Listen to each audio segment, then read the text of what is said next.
Le fait est que, lorsque vous vous plongez dans la prière, la nature vous répond, les esprits vous répondent, car l'acte de prier est un voyage en esprit. L'Écriture dit, en esprit vous dites des mystères. Vous n'êtes pas ordinaire, vous n'êtes pas faible, vous n'êtes pas vaincu. Le problème, c'est que vous n'avez pas encore commencé à prier. Avant de continuer cette vidéo, nous voulons vous dire merci de regarder nos vidéos. Si vous souhaitez soutenir cette œuvre, vous pouvez écrire au numéro qui s'affiche à l'écran. Et également, vous souvenir que nous avons notre librairie chrétienne où nous avons écrit plusieurs documents déjà aujourd'hui, parmi lesquels les généraux de Dieu. Donc, le lien dans la description de cette vidéo ou bien écrire au numéro qui s'affiche à l'écran. Avant de continuer cette vidéo, n'oubliez pas de vous abonner à la chaîne et d'activer la cloche de notification. Que Dieu vous bénisse et bon visionnage. Pourquoi est-il important de s'attendre à Dieu? S'attendre à Dieu n'est pas ce qui active sa voix. Vous ne pouvez pas contraindre Dieu à parler car il est roi. En revanche, s'attendre à Dieu vous permet de vous familiariser avec sa voix. La voix de Dieu n'est pas bruyante, elle est distincte. Si vous ne la connaissez pas, il parlera et vous penserez que cela vient de votre propre esprit ou de quelqu'un d'autre. Il ne criera pas après vous. Dieu peut vous parler avec la même voix que celle de votre esprit humain. C'est lorsque vous vous attendez à Dieu que vous entraînez votre esprit à distinguer sa voix de toutes les autres. L'Écriture dit, « Si la trompette rend un son confus, qui se préparera au combat ?» De nos jours, on enseigne tellement de méthodes pour entendre la voix de Dieu. Tout ce cinéma est inutile, car il est écrit « Mes brebis entendent ma voix ». Si vous commencez à vous attendre à Dieu, vous réaliserez qu'il vous parle depuis 10 ans. Vous n'entendiez pas, simplement parce que vous ne preniez pas le temps d'isoler sa voix du large spectre de voix qui résonne en vous. Quand quelqu'un veut entendre la voix de Dieu, il doit apprendre à se séparer et à attendre. Si ma femme m'appelait avec 10 000 numéros différents, je n'hésiterais pas une seconde. Dès qu'elle parlerait, je saurais que c'est elle. Je ne m'y tromperai pas, car je vis avec elle et nous passons beaucoup de temps ensemble. Il en va de même pour vos proches. Même s'ils voulaient vous tromper en utilisant un numéro inconnu, vous les reconnaîtriez. Un de mes amis m'a appelé un jour d'une ligne inconnue avec un numéro masqué. Lorsque j'ai décroché, j'ai constaté que la voix était grave.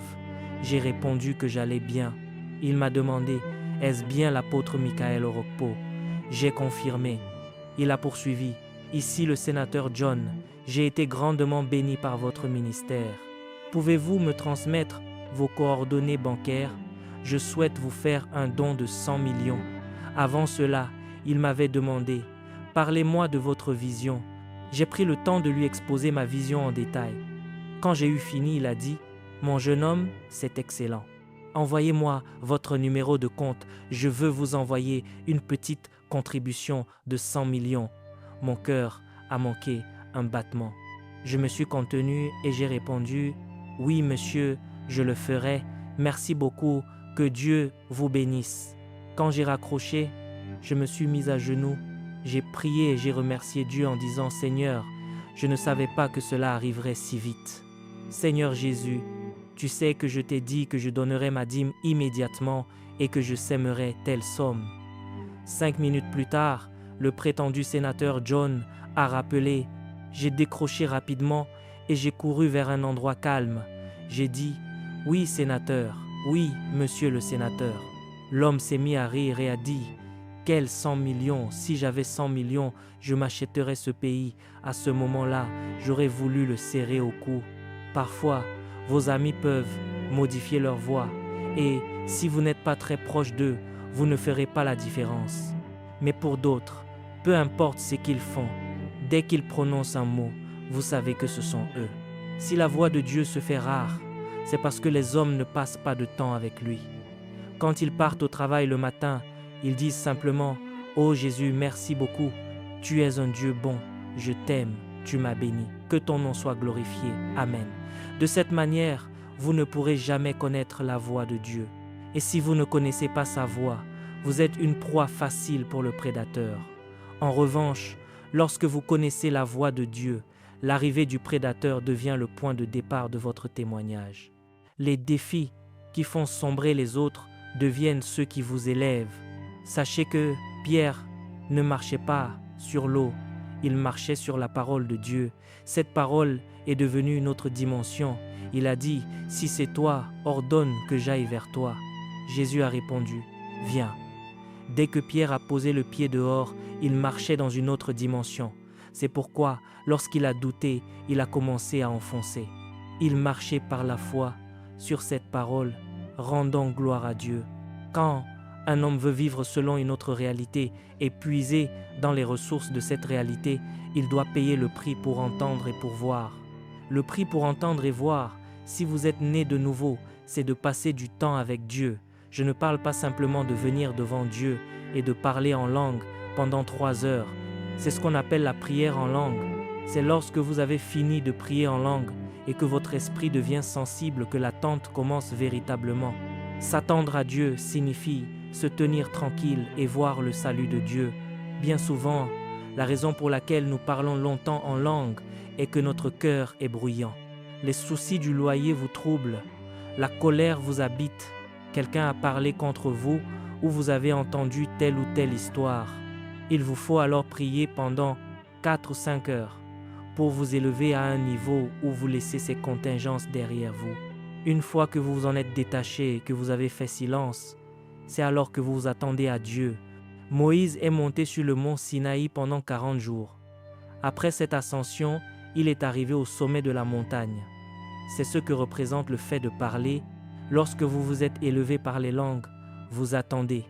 Moïse est resté là pendant 6 jours, puis Dieu est apparu et a commencé à lui parler. Beaucoup ne s'attendent pas à Dieu, ils sont pressés. Comment en arrive-t-on à connaître son conjoint ou ses proches, au point de deviner leurs pensées, même lorsqu'ils gardent le silence? Quand ils sourient, vous savez si ce sourire exprime de la joie ou s'il annonce une surprise parce que vous êtes avec eux depuis longtemps. Pour maîtriser la voix de Dieu, vous devez passer du temps à vous attendre à lui.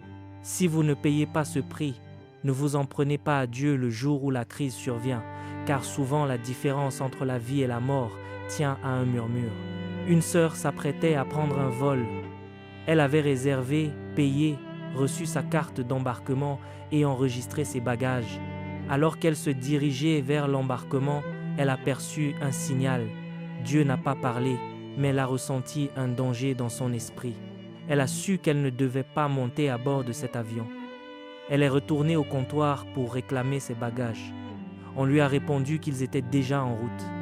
Elle a insisté, mais ils ont refusé. Elle est donc partie et a attendu le vol suivant. Cet avion s'est écrasé. Il y avait de nombreux chrétiens à bord. La différence entre elle et ces chrétiens ne réside pas dans le fait que Dieu l'aimait davantage. Dieu ne fait exception de personne et ne favorise personne au détriment d'un autre. Ce qui a fait la différence, c'est qu'elle a su percevoir la voix de Dieu et le mouvement de l'esprit alors que les autres ne le pouvaient pas. Dans le domaine des affaires, une personne se retire à temps et sauve son argent, tandis qu'une autre y place toutes ses économies et fait faillite. Pourtant, tous deux sont chrétiens et invoquent le nom de Jésus, mais l'un entend et voit, tandis que l'autre reste aveugle.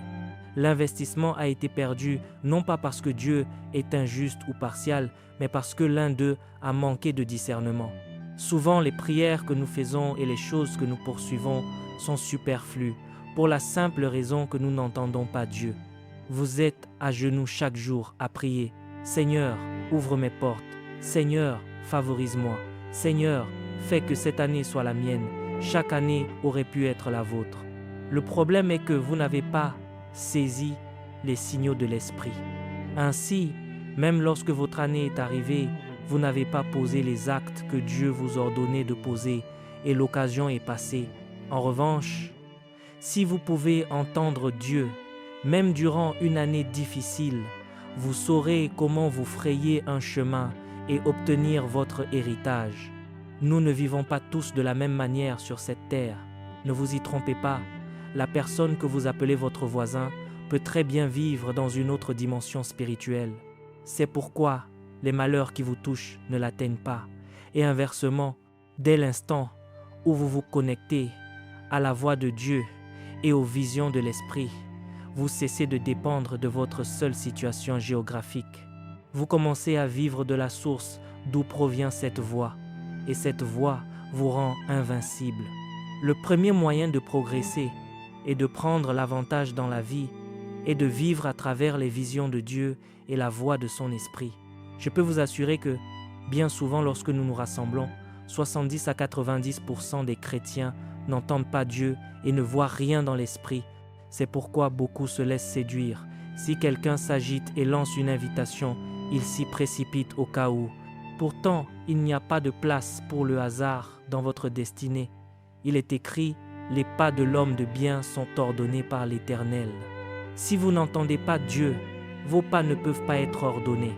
Vous pouvez pratiquer la religion pendant des années.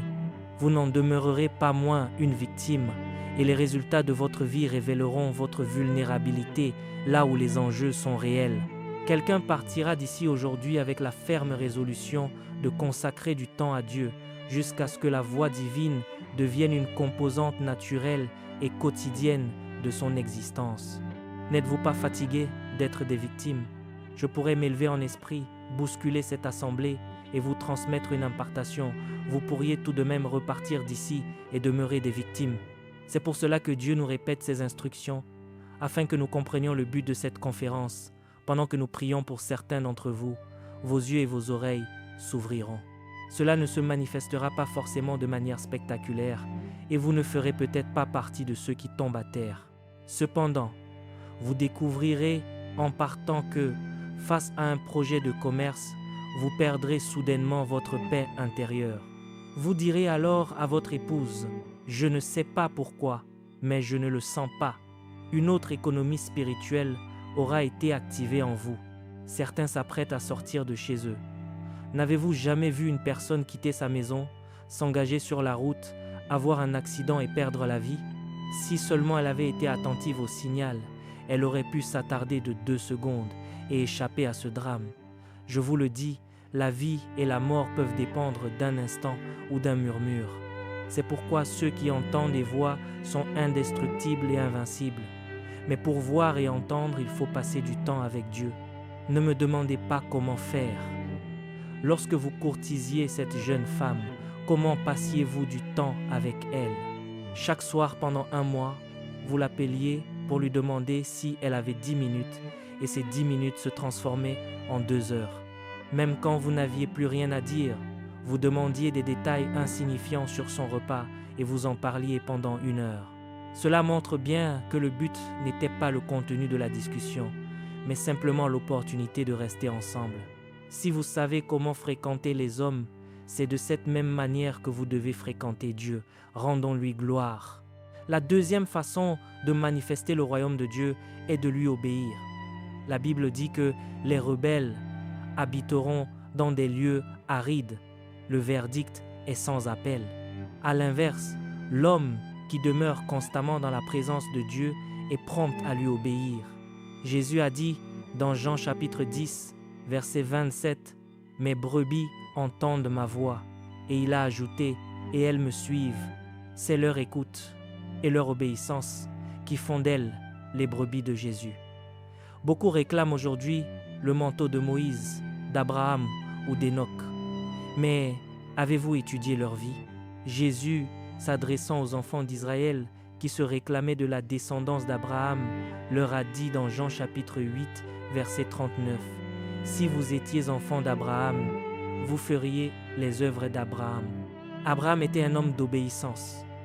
Il vivait auprès de ses parents lorsque Dieu lui est apparu pour lui dire « Quitte ton pays, ta patrie et la maison de ton père, et va dans le pays que je te montrerai. » Quel était ce pays?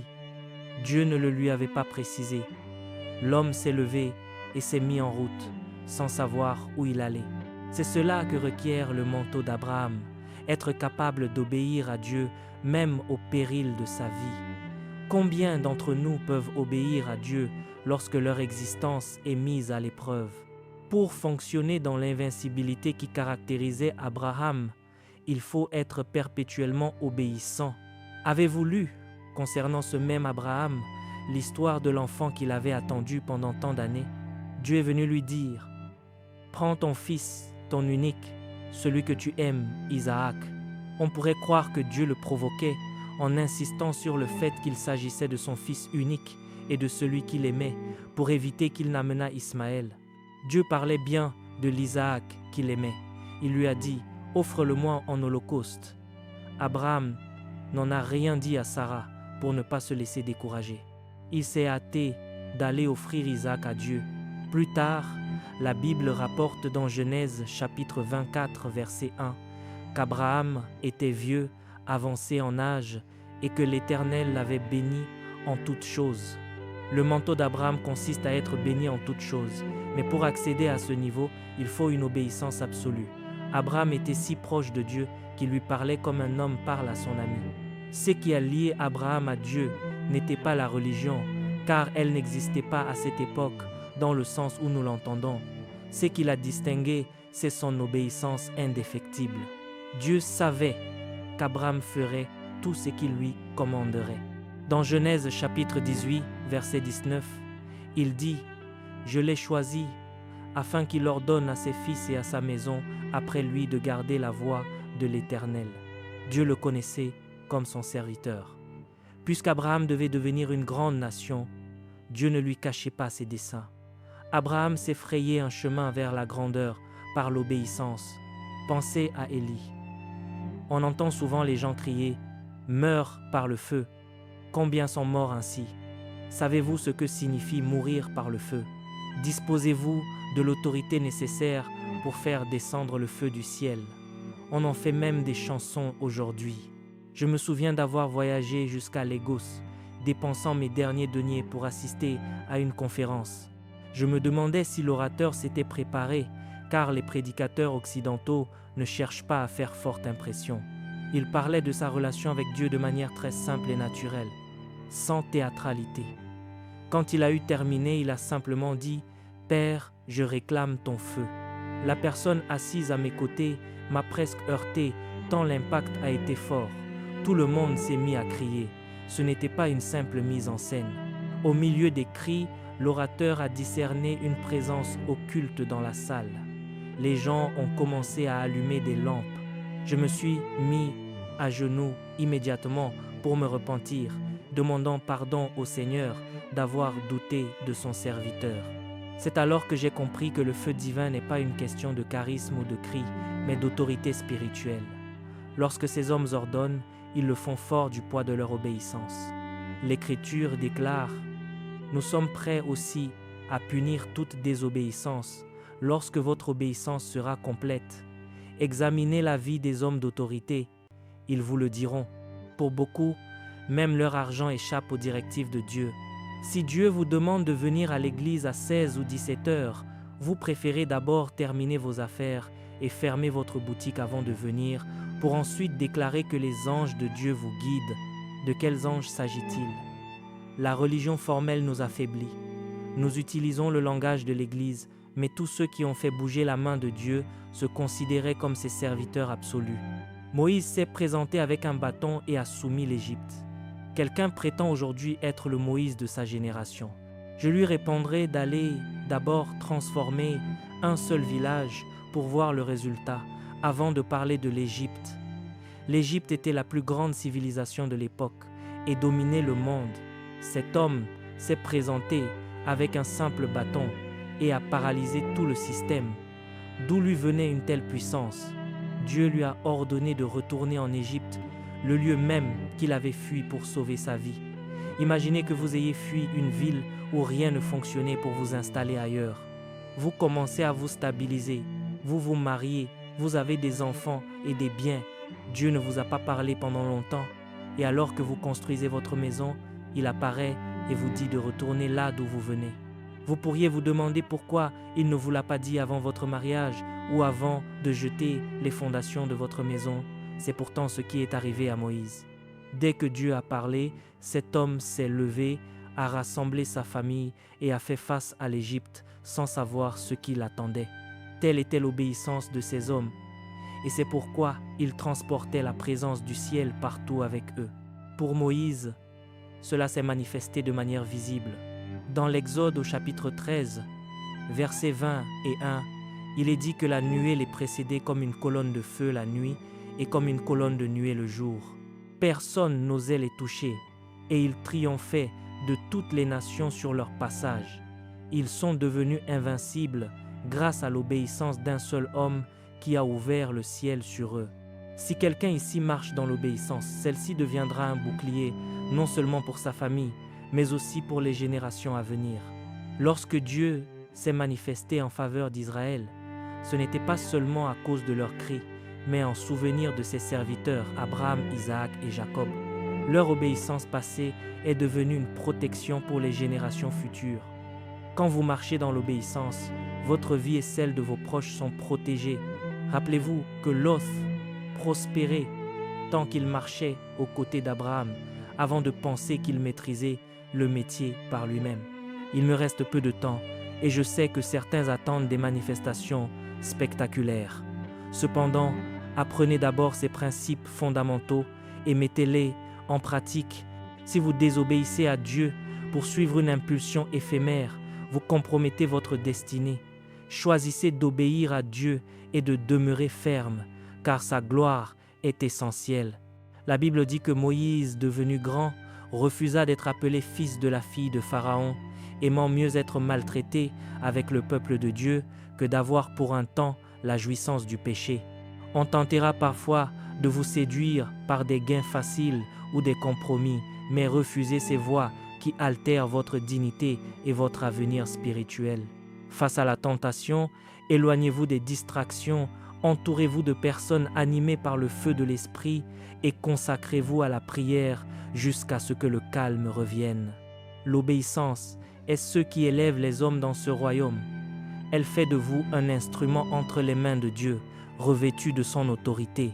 Le troisième moyen d'expérimenter cette réalité est la prière. La prière consiste à s'engager avec l'Esprit de Dieu et lorsque vous recherchez sa présence, il se manifeste avec son royaume.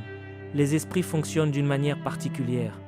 Contrairement aux hommes qui s'adaptent à l'environnement qu'ils intègrent, un esprit transporte son propre environnement avec lui. Lorsqu'un esprit se déplace, il amène son atmosphère.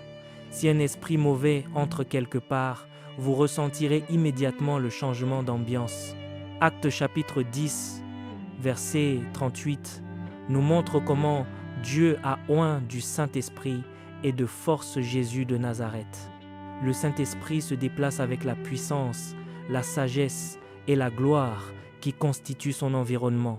Par conséquent, lorsqu'un homme s'engage dans la prière, l'atmosphère de Dieu se manifeste et il laisse une empreinte durable, lui permettant d'agir selon cette réalité supérieure. Le psaume 91, verset 1 déclare « Celui qui demeure sous l'abri du Très-Haut repose à l'ombre du Tout-Puissant. » Cette présence enveloppe le lieu où la personne demeure, en faisant un refuge secret, non parce qu'il se trouve derrière des portes closes, mais parce que Dieu l'enveloppe de sa présence.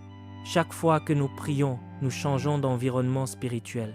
Enfin, la première épître aux Corinthiens, au chapitre 14, verset 2, rappelle que celui qui parle en langue ne parle pas aux hommes, mais à Dieu.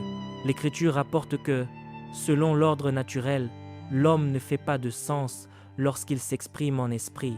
C'est alors que quelque chose de divin se produit. Cet homme priait en langue, mais soudainement, il n'était plus simplement en train de prier. Il était entré en esprit. Cette prière l'a fait migrer du royaume naturel, où il parlait pour l'introduire dans le royaume spirituel, et désormais, il prononce des mystères. La prière est une stratégie divine conçue pour vous relocaliser du monde naturel vers le monde spirituel. C'est pourquoi les hommes de prière transportent une atmosphère. Un homme qui prie n'a pas besoin de venir vous annoncer qu'il prie pendant 5 heures.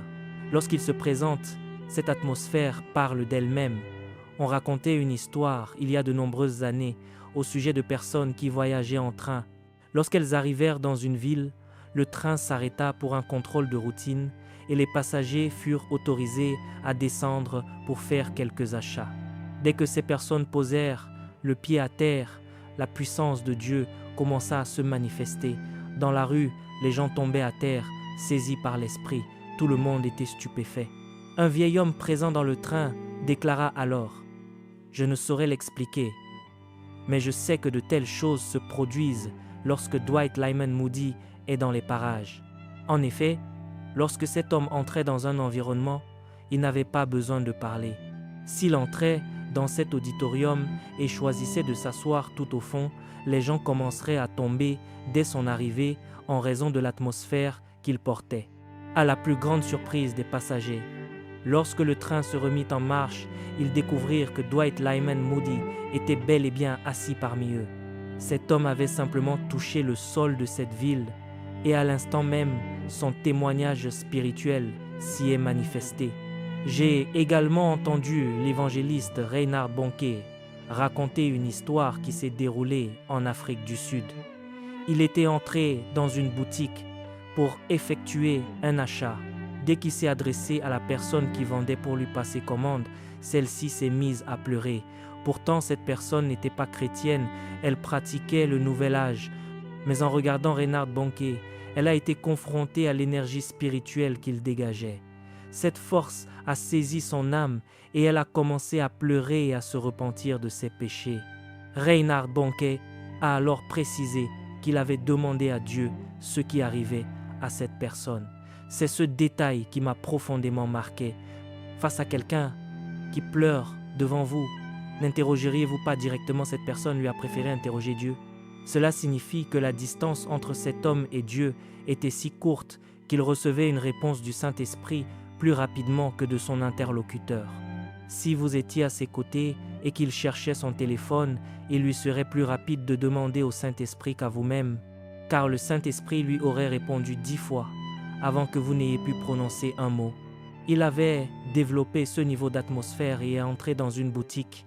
Nous ne parlons pas ici d'une église, mais d'un marché, d'un espace commercial. Vous savez à quel point un marché peut être agité. Dans un tel endroit, personne ne peut vous accorder 5 minutes de conversation exclusive.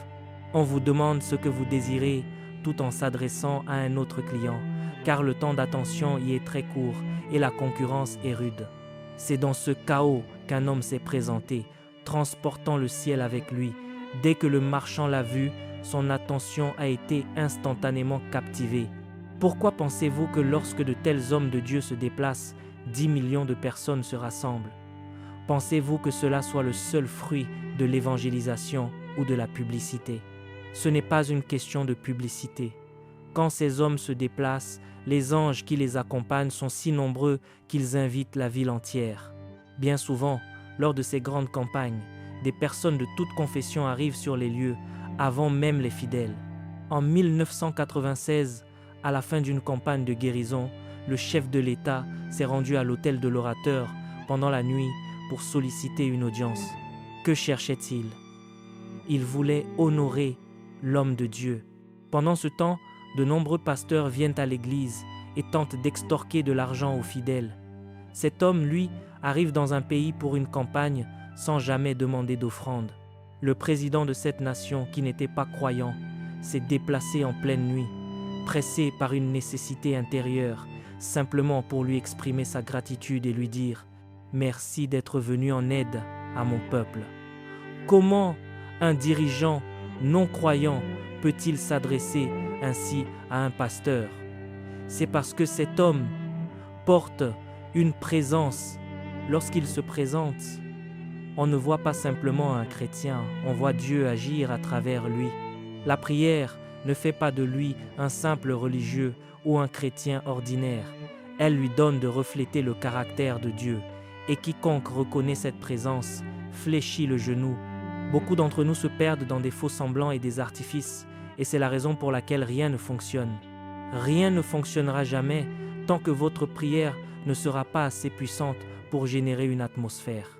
Il y a une dimension de prière telle que, dès que vous entrez dans votre famille, les forces occultes le savent. Lorsque Jésus est descendu de la montagne, après 40 jours et 40 nuits de jeûne et de prière, la Bible dit que dès qu'il est entré dans la synagogue, les esprits impurs se sont écriés « Pourquoi es-tu venu nous tourmenter avant le temps ?» La question est de savoir si c'était la première fois qu'il entrait dans cette synagogue. Il y allait depuis l'âge de 12 ans, mais cette fois-ci, il y entrait fort de 40 jours et 40 nuits de jeûne et de prière. Avant même qu'il ne décline son identité, les démons ont commencé à le proclamer. L'Écriture rapporte également que Jésus se rendit dans le pays des Gadaréniens. Il s'y trouvait un homme possédé, d'une telle violence qu'on l'enchaînait avec des fers. Les fers ne sont pas de simples chaînes, ce sont des entraves de métal robuste, car les personnes violentes brisent les chaînes ordinaires. La Bible dit que cet homme rompait même les fers et que, personne ne pouvant le dompter, il demeurait parmi les sépulcres. Dès que Jésus est apparu, l'atmosphère qu'il dégageait a fait courir cet homme vers lui. Il se prosterna et s'écria « Fils du Dieu Très-Haut, qu'y a-t-il entre moi et toi? Je t'en conjure, au nom de Dieu, ne me tourmente pas. » Et les démons le suppliaient de ne pas les chasser du pays, mais de leur permettre d'entrer dans un troupeau de pourceaux. Pendant ce temps, vous demeurez dans votre maison, vous vous proclamez prophète ou apôtre, et les influences négatives y résident depuis 10 ans. Le problème est qu'il n'y a pas d'atmosphère, pas d'énergie spirituelle, pas de rayonnement. Lorsque vous développez ce rayonnement et que vous vous présentez, le monde spirituel sait qu'une personne investie d'une autorité supérieure est arrivée. Et cela n'est pas le privilège exclusif des prophètes ou des apôtres. C'est la promesse faite à quiconque invoque le nom du Seigneur. Si vous commencez à prier sérieusement dès maintenant, vous serez bouleversé par le changement qui s'opérera dans votre vie. En l'espace de 3 mois, le décalage spirituel que vous expérimenterez sera si grand qu'il vous impressionnera. J'ai entendu parler de l'évangéliste William Folorunsho Kumuyi. Il s'était retiré pour prier avec une telle intensité que lorsqu'il est sorti, ses yeux étaient injectés de sang. À son arrivée, un homme violent enchaîné l'attendait, contenu par d'autres ministres du culte. En se présentant, il a simplement dit « Laissez-le ». Les pasteurs ont cru qu'il s'adressait à eux et ont relâché l'homme. En réalité, les esprits impurs avaient déjà obéi et quitté cet homme avant même que les pasteurs ne s'écartent. L'homme a recouvré la raison instantanément. Ce n'était pas une question de formules répétitives ou de grands discours contre les démons. Ce n'est pas de la rhétorique, c'est de l'autorité spirituelle. Lorsqu'il s'est présenté et a ordonné la libération, les esprits ont été assez avisés pour reconnaître qu'il faisait face à une puissance redoutable. Ils ont fui immédiatement parce qu'un homme investi d'une autorité véritable venait de paraître. Lorsque vous vous plongez dans la prière, la nature et les esprits vous répondent car la prière est un déplacement en esprit. L'Écriture affirme qu'en esprit, vous prononcez des mystères. Vous n'êtes pas ordinaire, vous n'êtes pas faible, vous n'êtes pas vaincu. Le seul problème est que vous n'avez pas encore commencé à prier véritablement. Si vous vous consacrez à la prière, ainsi que le disaient les apôtres, nous nous appliquerons à la prière et au ministère de la parole. Ils se sont tellement donnés à cette discipline qu'il n'y avait plus de secret. La clé réside dans la consécration à la prière et à la parole, à tel point que lorsque l'apôtre Pierre sortait de la prière, il n'était plus nécessaire de lui demander d'imposer les mains. Son ombre seule suffisait à guérir les malades qu'il a touchés tant l'énergie spirituelle était dense. La Bible rapporte également qu'on appliquait sur les malades des mouchoirs qui avaient touché le corps de l'apôtre Paul, et les maladies les quittaient et les esprits malins sortaient. Paul avait tellement accumulé la présence de l'esprit en lui que même un tissu imprégné de sa présence faisait fuir les démons, car il reconnaissait l'autorité de l'homme dont il provenait. Pourtant, nous appartenons à une génération qui se rassemble pour prier en langue de manière purement rituelle, pendant 2 heures. Les mêmes esprits qui reculaient devant un mouchoir ignorent aujourd'hui notre voix. Ces entités ne s'aperçoivent même pas de notre présence lorsque nous imposons les mains et nous nous satisfaisons de porter de beaux vêtements pour nous rendre à l'église. Quelque chose ne va pas. Une génération doit se lever et se consacrer à la prière afin que l'énergie spirituelle qu'elle dégage transforme les villes et influence le monde des affaires. Autrement, notre génération s'éteindra sans laisser de traces durables, car personne ne se tiendra debout pour ordonner la restauration. J'ai entendu parler d'Amy Semple McPherson. Lorsqu'elle avait fini de prier, elle se tenait parfois dans la rue, immobile comme une statue, et les foules se rassemblaient par milliers autour d'elle pour la simple raison qu'elle était là. Puis, elle se mettait à courir vers un auditorium, et 10 000 personnes lui emboîtaient le pas. Quel est ce phénomène? Vous pouvez vous rendre dans une ville et rester sur le trottoir pendant 30 minutes sans que personne ne s'arrête si aucune force spirituelle n'attire les gens. Il existe dans les Écritures une force de contrainte divine. Lorsque vous priez, votre atmosphère génère cette force d'attraction. L'homme qui doit vous apporter son aide se trouve peut-être à Londres. Lorsque cette force spirituelle est à maturité, il se lèvera, réservera un vol pour le Nigeria et se rendra à Aba sans même comprendre la raison profonde de son voyage. Une fois qu'il vous aura aidé, il repartira en pensant avoir simplement pris des vacances alors qu'il a été attiré par votre prière. C'est ainsi que des milliers de personnes se rassemblent en 30 minutes sans savoir pourquoi, entrent dans un auditorium, s'asseyent et écoutent la prédication. Pendant ce temps, vous distribuez 1 millier de cartes de visite et personne ne s'intéresse à votre entreprise. Les hommes viennent à Dieu en se plaignant de leur faiblesse, mais Dieu voit qu'ils ne saisissent pas les outils qu'il a mis à leur disposition. La prière est l'une des sources majeures que Dieu nous a données pour notre avantage. Un homme qui prie ne peut pas être vaincu. Il vit la réalité du ciel sur la terre. Merci d'avoir regardé cette vidéo. N'oubliez pas de télécharger notre livre Les Généraux de Dieu pour davantage connaître l'histoire de ces généraux de Dieu. C'est plus de 100 histoires inspirantes, 25 biographies à l'intérieur. Que Dieu vous bénisse abondamment.